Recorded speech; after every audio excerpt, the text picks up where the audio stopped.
Let's get ready to mortgage. He is the prince of programs, guru of guidelines, master of matrices. He puts the fun in funding. Please welcome Mark, Mr. Mortgage Eitel. All right. Hey guys, it's Mark Eitel, and you are listening to the Mr. Mortgage Show. That's right. It's me. I am stuck somewhere behind this very froggy voice. I caught it, guys. I caught the flu, not corona. I have been tested, but I guess it's my turn with this flu bug. It seems as if everybody I know has been sick since around Christmas. And man, I did my best to avoid it. Every time I heard a sneeze, I went the other way. A cough, I was, stop, drop, and roll, try to get under the droplets. And I did a great job for about 6 weeks staying out of it, but I don't know, I caught it. The good news is I feel pretty good. I sound terrible, but I feel pretty good. And guys, we have a best of show queued up just in case I can't make it through the show. I'm hoping this is not too difficult on you hearing me like this, but I wanted to do the show. I love doing the show. And I know there was a lot of information released this week that sparked questions. Social media and these clickbait headlines have just really accentuated every single droplet of news. And if you're out there trying to make a major life decision like buying or selling real estate, oftentimes, you don't know what to do. You're confused, right? And I say it all the time. We're looking too closely at some of these data sets when making these decisions, because the reality is the difference between a 6% or 7% interest rate shouldn't be the deciding factor in. Now, if you're a billionaire hedge fund manager and you're buying and selling apartment buildings, maybe that's a different story. But if you're buying your home, right? You're a family buying a home, the place that you raise your kids, the place that you celebrate your wins, the place that you heal your wounds and create memories, home, right? That sanctuary. It shouldn't be about the Federal Reserve's stance on interest rates or your favorite dancing realtor on TikTok says now's the time to do this, because the reality is nobody knows. Just look at the last 3 years of predictions and how they've shaken out over time. Almost everybody that was bold enough to step up in front of a camera or behind a microphone and profess their predictions were wrong. So that's why I wanted to jump on the air today, because we touched on it a little bit last week. The uptick in mortgage applications in last week's data set were being portrayed as a bunch of buyer demand, right? All of a sudden, buyers are coming out of the woodwork. Interest rates have pulled back, which, interestingly enough, last week they went back up a little bit. So a lot of people ran with that headline, and we're telling people, you got to get in now. Now's the time. It's going to be a crazy, crazy market. And that headline, if you read the data in that article, right, a big uptick in refinance activity. Year over year, the purchase activity was down. Week over week, it was up a little bit, but the refinance activity was significantly higher, 30%, if I remember correctly, which is frightening when you consider that people are refinancing into a higher interest rate, which means they're feeling the pressure of consumer debt. So nothing to celebrate. And I wanted to jump on the air this week because another data set was released. Mortgage applications are up again, this time more evenly spread refinance to purchase. And there were some headlines about buyer demand surging in some markets and multiple offers. Well, guys, multiple offers doesn't necessarily mean you have to do all the foolish things that you were advised to do 18, 24, 36 months ago. You shouldn't be waiving inspections. You shouldn't be waiving your finance contingency. You shouldn't be paying over the asking price. I mean, this is just my opinion, but why would you pay more than it's worth? You're not guaranteed that appreciation. Time healed all last time. People got lucky. Things were appreciating so quickly. Paying 10% more wasn't as big of a deal as it is right now, because there were a lot of areas that had 10% or higher appreciation. Well, now there's nobody forecast to have 10% appreciation. Most people are forecast to have low single digit appreciation. So you're paying today for 2, 3, 4, 5 years worth of appreciation if you're overpaying by 10%. That's foolish. Buying something without the right to inspect it is foolish. I mean, how do you know that that fresh coat of paint isn't hiding a problem? You know, was that roof permitted? You want to do these inspections. It's crazy to me to think that. And that's why I'm so passionate about understanding the data and not getting caught up in it, because logic and emotion can't run the same brain at the same time. And you shouldn't be making emotional decisions about hundreds and hundreds of thousands of dollars, if not millions of dollars worth of debt. So the uptick in activity this week was purchase driven, which is encouraging because that means people are responding to the lower interest rate, but that doesn't mean lines around the block for open houses.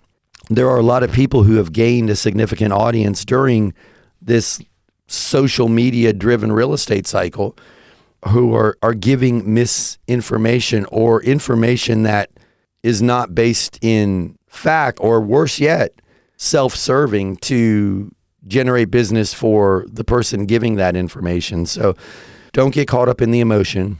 Interest rates are trending in the right direction, although they have moved back up a little bit, significantly lower than they were a few months ago when they were dancing around that 8% mark.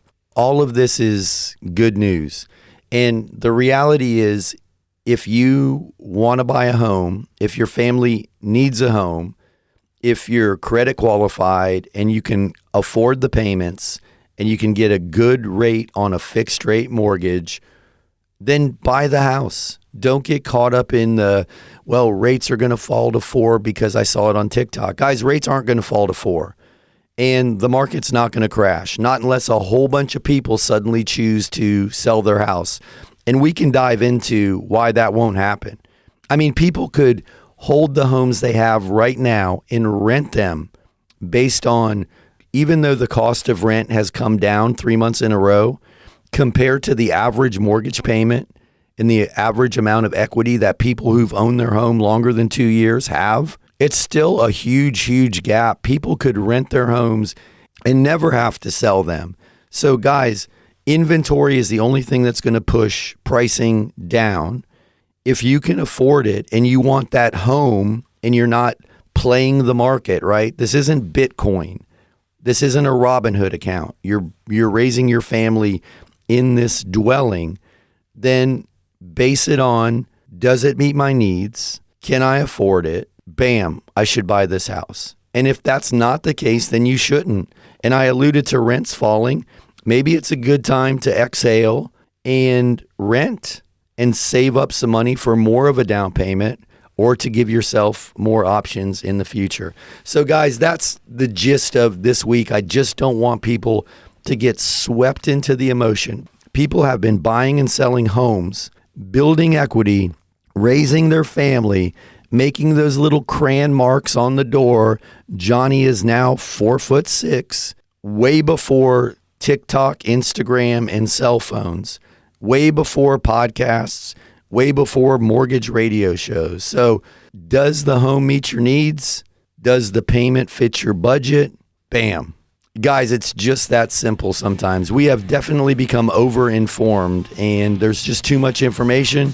People are confused, and a confused mind can't make a decision. So anyway, guys, you hear the music. You know what that means? That means we are going to jump into a very short break. I'm going to grab a cup of hot tea, and on the other side of this break, we'll be back with more of the Mr. Mortgage Show.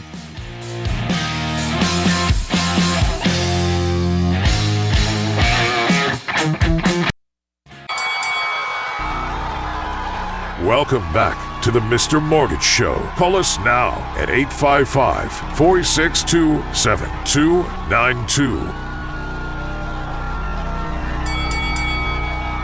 All right, we are back. My name is Mark Eitel, and you are listening to the Mr. Mortgage Show. That's right, it's me. It's just me with a froggy voice.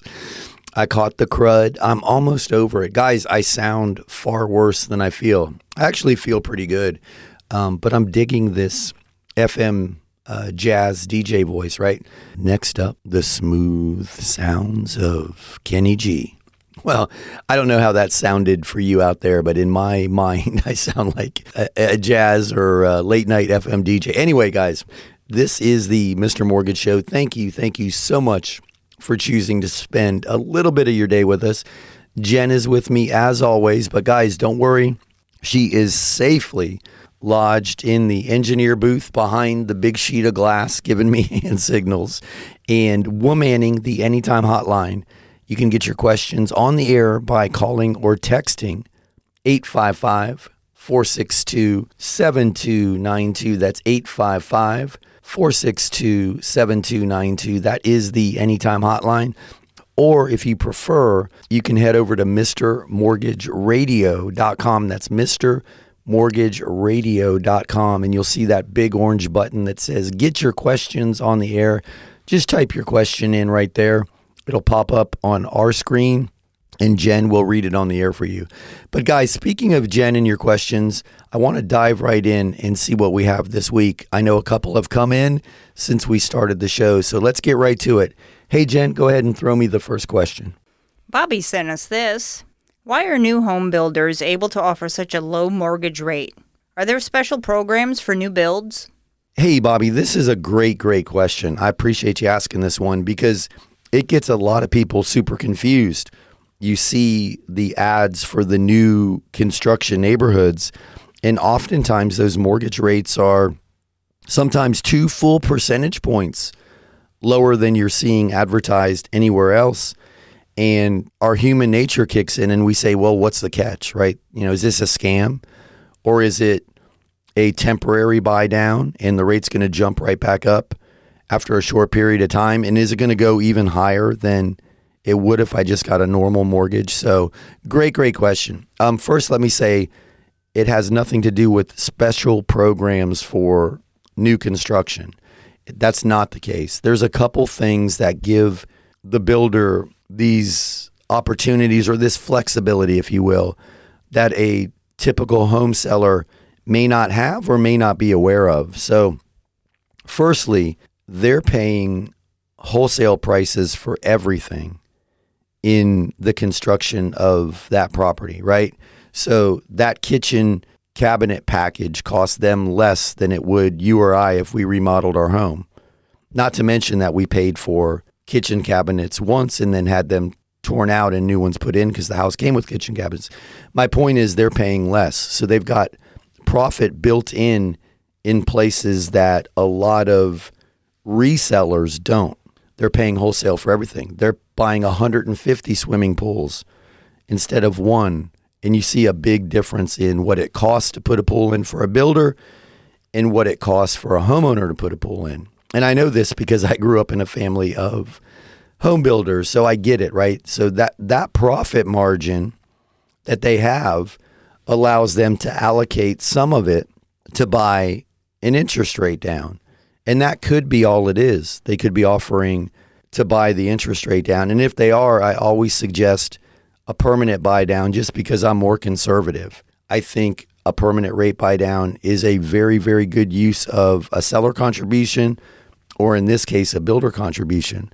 The other thing that may be happening is some of the larger builders have access to what's called a forward commitment. And it's basically like a mortgage futures contract. They're buying a block of mortgage money, hundreds of millions of dollars of mortgage money in advance at a discount that they can then offer through a preferred brokerage, often their own brokerage, a preferred mortgage rate to the end consumer. That's called a forward commitment. You can Google it and get a better understanding of it. So them using some of their profit to buy the rate down is one place that gives them the ability to offer a better interest rate. In the second place is they might have had access to some forward commitments that enabled them to provide a lower quote. But it's not a scam. It's legit. It's not a special program. It's just them being creative, and kudos to them, because if it wasn't for the builders, a lot of people would not have bought in the last year because they used those incentives, often tied to a lower interest rate, to make that decision. So great question. I appreciate that one. Hey, Jen, throw me another one. Eric emailed this one. I want to go with a HELOC, but the bank says my scores are too low. I'm surprised because I have a 680. Is there a HELOC that allows a 680 score? Hey, that's another great question. And isn't it ironic, not to quote Alanis Morissette, but how quickly the banks react to any fluctuation in the market. And we talked about it in the opening segment, that there's clear indications the consumer is feeling the pressure because a lot of people are doing refinances into a higher interest rate, but they're saving themselves hundreds and sometimes thousands each month by lowering those high interest rate consumer debts. So it's no secret the consumer's feeling pressure. And in that, sometimes the banks want to be ahead of a trend. And the way to mitigate risk with an equity line is to increase the requirements and decrease the availability of capital. So the first thing we saw were the 90% combined loan to value home equity lines of credit get pulled back to 80%, in some cases even 75%.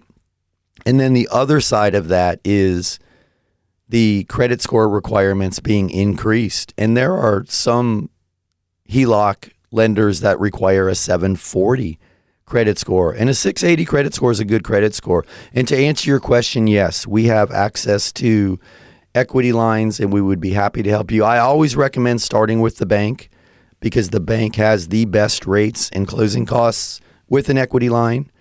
But if you have not gotten what you needed there, we do have access to equity line products with scores into the lower 600s. So we may be able to help with that. And then the rec refi is always an option for somebody who wants to consolidate debt. And you can do a rec refi all the way down into the low 600s, pay off your debt and lower your monthly expenses. But to answer your question, yes, there are definitely equity lines out there for your credit score range. You're probably going to be 80% of the value of the property is probably where you're going to be capped. Just give us a call off the air and we'll set up a time and walk through it together. Hey guys, you hear the music? You know what that means? That's my cue. We'll be back in a few. Sit tight on the other side of this very short break. We'll be back with more of the Mr. Mortgage Show. Hey guys, it's Mark Eitel, host of the Mr. Mortgage Show. Guys, we are so much more than just a mortgage show. We're helping families every day from coast to coast with their mortgage needs. Want to connect? Check out MrMortgageRadio.com. My team and I are here and happy to help. Again, it's Mark Eitel, NMLS 1929005. Welcome back to the Mr. Mortgage Show. Call us now at 855-462-7292.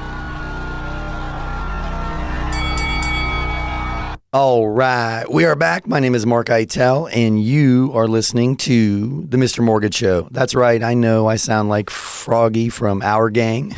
Who remembers the Little Rascals? Come on, I'm not the only one that came home from school, buttered a piece of white bread, made some SpaghettiOs, and sat in front of the black and white PBS channel, rabbit-eared TV at my grandparents' house, and watched the Little Rascals. But anyway, I know that's how I sound, but we are having so much fun with you this week. I want to keep it rolling. If you have questions or comments, Jen is on the other side of the glass, safely lodged in the engineer's booth, and she'll get your questions on the air. She is womanning the Anytime hotline, and that number is 855-462-7292. That's 855 462-7292. That is the Anytime hotline. If you prefer to send your questions online, just head over to mrmortgageradio.com. That's mrmortgageradio.com. You can't miss the big orange button right in the middle of the screen that says get your questions on the air. Just click that button, type your question in, and Jen will read it on the air for you. Hey, but speaking of your questions, we've had some really, really good ones so far. I want to keep it rolling, so let's throw it over to Jen for another question. Hey, Jen, go ahead. Christine has this question. What is a novation contract? We found a house and thought we were talking to the seller, but they don't actually own it. They say we need to sign a novation contract. This seems shady to me. Hey, Christine, this is a great, great question. And novation doesn't come up very often. It's kind of the buzzword in the investor community or the flipping community or wholesale community right now. So I'm not surprised that you've come across a novation contract while looking for properties in 2024, because as I mentioned, it's all over social media. So most people are familiar, and you're right. Let me back up and say you're absolutely correct. You're not dealing with the seller. You're dealing with someone in the middle who often is referred to as a wholesaler.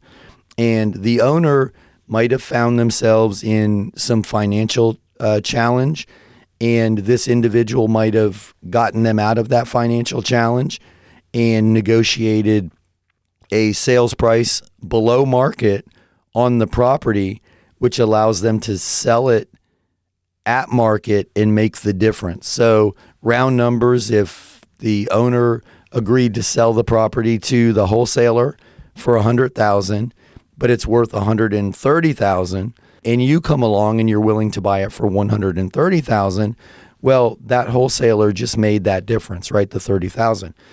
So most people are familiar with this conceptually. Not a lot of people understand how to make it happen. But one of the standard clauses in a traditional real estate contract allows that contract to be assigned to a new buyer. So most often in the past, it was an assignment. So they would assign the contract to you for the $30,000. If you fail to perform, they're still liable for performance. If they have an escrow deposit, they could lose the escrow deposit. And a lot of people think that's the end of it. Well, I can only lose my escrow. Well, that's not the case. Sellers could sue non-performing buyers for other costs associated with the contract's failure to perform. Well, that's why the novation is so exciting for a lot of the wholesalers, if you will, because the novation replaces them with you in that contract. So now the liability to perform is on your shoulders. So it's essentially an assignment strategy, but the novation just makes it cleaner from the wholesaler standpoint, if that makes sense. And if you email me off the air, I will send you a YouTube link that explains novation contracts pretty clearly, because they can get super, super confusing. But you're right. You're not talking to the seller. You're talking to an investor. And the other thing you want to be aware of is what type of mortgage are you, if indeed you're using a mortgage to buy this property, will the mortgage have an issue with the novation? That's the only other thing to consider. But not a scam, not shifty. It's a legitimate strategy. The novation simply allows them to replace themselves with another person or entity in the contract. So I hope it helps. I'm not sure that it did. They're super, super confusing, as anything that hits the market, kind of the new thing, if you will, is a bit confusing. So I'm happy to talk to you off the air in length about it. I'll share with you what I know. If it helps, great. If not, a real estate attorney should be able to really break it down for you so you can see any pros or cons on your end with the novation. So, but I appreciate you bringing that one to the air. Thank you. Hey, Jen, can we squeeze in another? Here's one from Armando. I've seen people talking about a new loan for buying a fourplex with only 5% down. Is this real?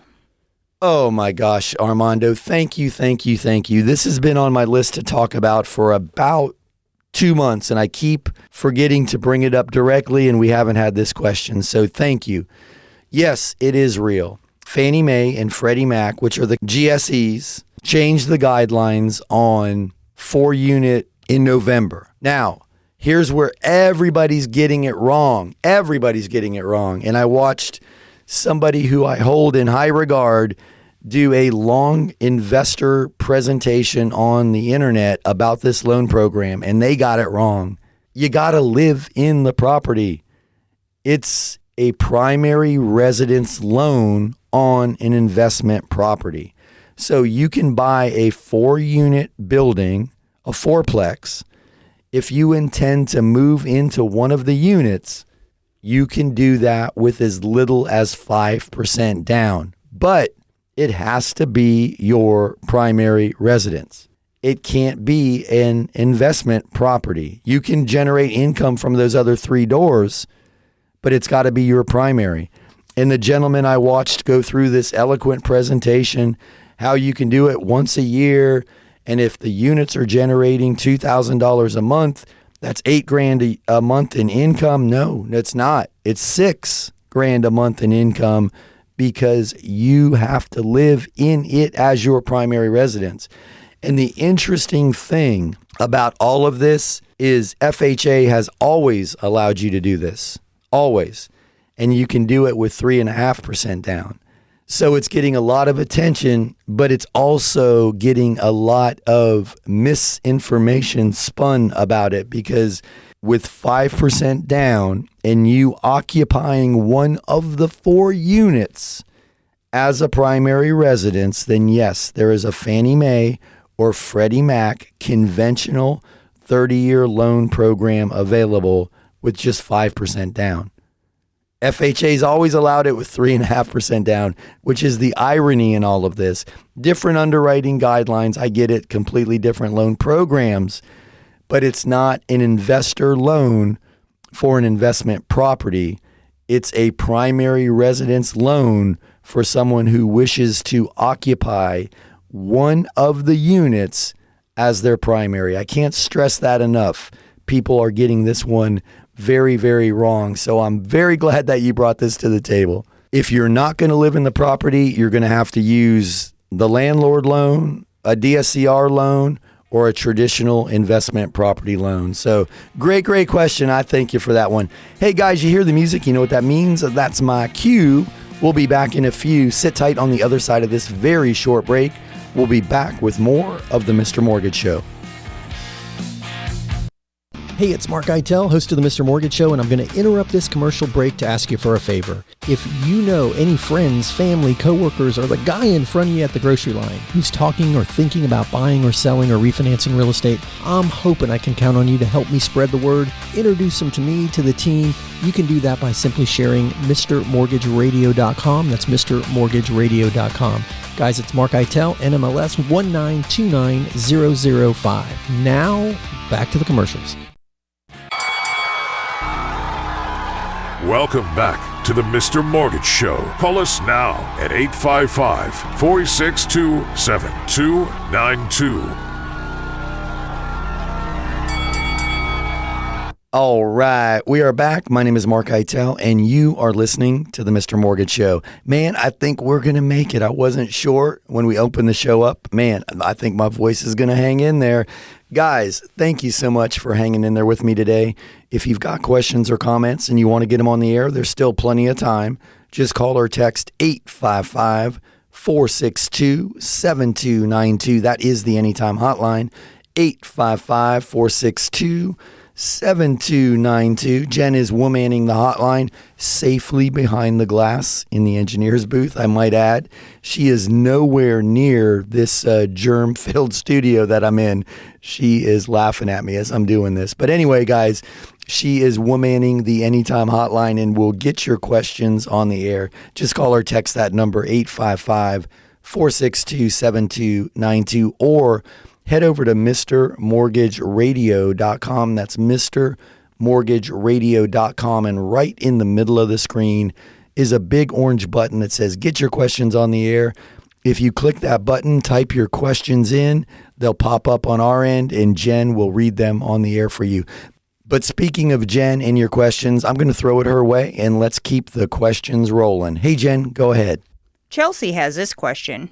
Are you aware of a U.S. bank that will provide a construction loan for a Canadian citizen? We already own the land, if that helps.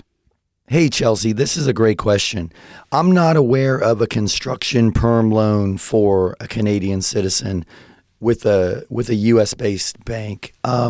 What you may have to do is work an arrangement out with the builder where they build the house with a builder line of credit, and then you buy the house with a regular mortgage at CO. That's available. There are many, many loan options to purchase a property outright, either as a second home or as an investment property.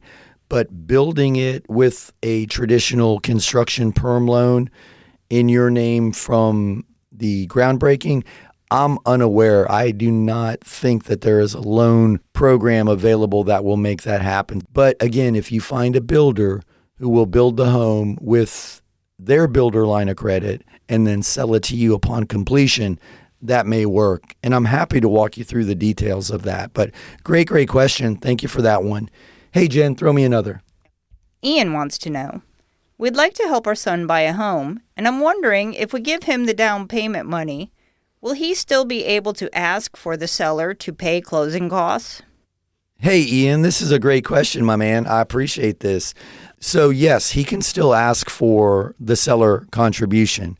The gift funds should not preclude you from using a seller contribution for the closing costs. And to play this all the way out with an FHA loan, if you gifted him the 3.5% down payment and he got a 6% seller contribution for the closing costs, he very well could get into the property with little or no money out of pocket. So brilliant strategy. And to answer your question, yes, you can still ask the seller for the contribution.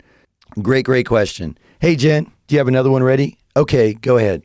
Tammy sent us this. We were going with a HELOC, but our bank has dragged this out for almost 2 months, and now they say we're not approved. I know you have the special refinance for this. How fast can we get this done? Hey, this is another great question. You're referring to the REC refinance. So sorry that you went through it with your bank. Man, it should never take 2 months to close an equity line. They close rather quickly. So not sure what happened there, but the REC refinance, you can close in 2 or 3 weeks. I know after waiting 2 months, another 2 or 3 weeks might not be speedy in your mind, but in relation to a typical mortgage, closing something in 2 weeks is pretty quick, especially if you've got all your documentation together. The biggest part of it is we're going to have to order a new appraisal. You may not have even needed an appraisal with your bank's HELOC program, but that appraisal portion of it and then preparing the title, there are certain things we can speed them up, but we can't completely alleviate them. So assuming you have everything together, my answer is 2 or 3 weeks. And I'm happy to walk you through it. That REC refi is what a lot of people are interested in right now. We talked about it in the opening segment. We saw an uptick after the holidays in refinance activity when rates pulled back into the mid-sixes. And you can buy your interest rate down if you're doing a REC refi. So you can get a REC refi in the 5s. And that starts to become pretty exciting for a lot of people who are consolidating debt and just want that one low monthly payment. And if anybody out there wants to run the numbers for themselves, you can go to recrefi.com, recrefi.com. There's also a link at MrMortgageRadio.com. But great question. We can move as fast as you can if you've got all the documents together. And I look forward to talking to you about that and seeing if we can't help. Thank you for that question. Jen, throw me another. This one is from Brandon. My father left me his house when he died. I don't have a mortgage now, but I'd like to pull out some cash to buy some apartments. Would this be considered a refinance or a regular mortgage? Man, this is another great question. Thanks for this one, Brandon. Now, it gets a little confusing because you mentioned there's no mortgage on the property, so there's no mortgage to refinance.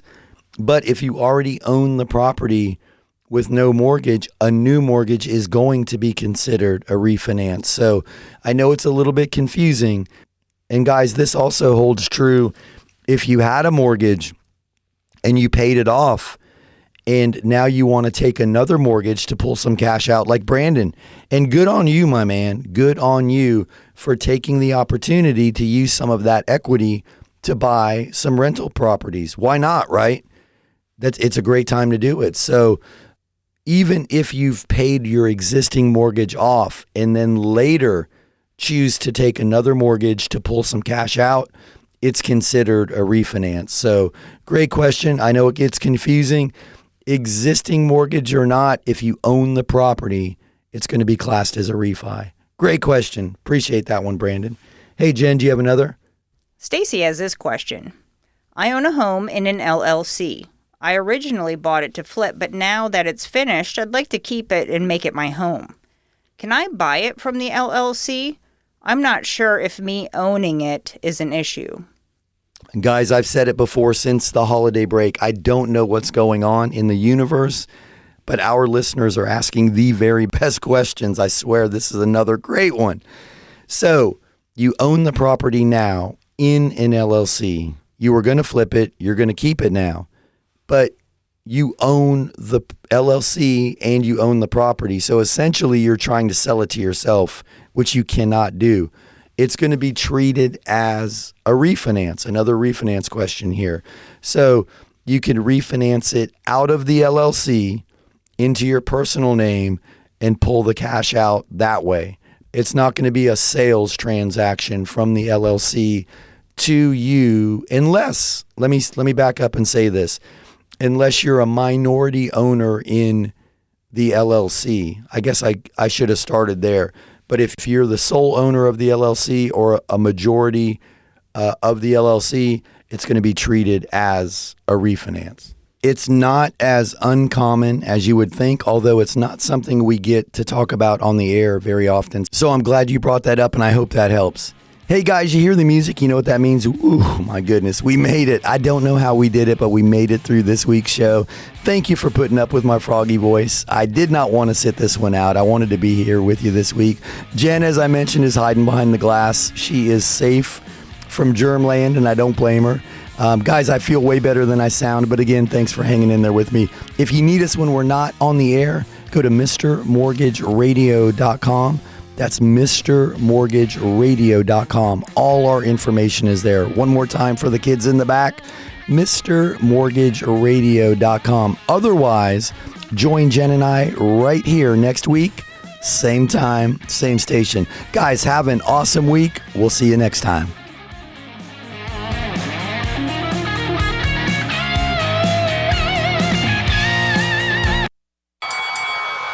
That's a wrap. Join Mark Eitel next week for more thrilling, edge-of-your-seat discussions about real estate and mortgages right here on The Mr. Mortgage Show. Hey, it's Mark Eitel, host of the Mr. Mortgage Show, and I'm going to interrupt this commercial break to ask you for a favor. If you know any friends, family, coworkers, or the guy in front of you at the grocery line who's talking or thinking about buying or selling or refinancing real estate, I'm hoping I can count on you to help me spread the word, introduce them to me, to the team. You can do that by simply sharing MrMortgageRadio.com. That's MrMortgageRadio.com. Guys, it's Mark Eitel, NMLS 1929005. Now, back to the commercials.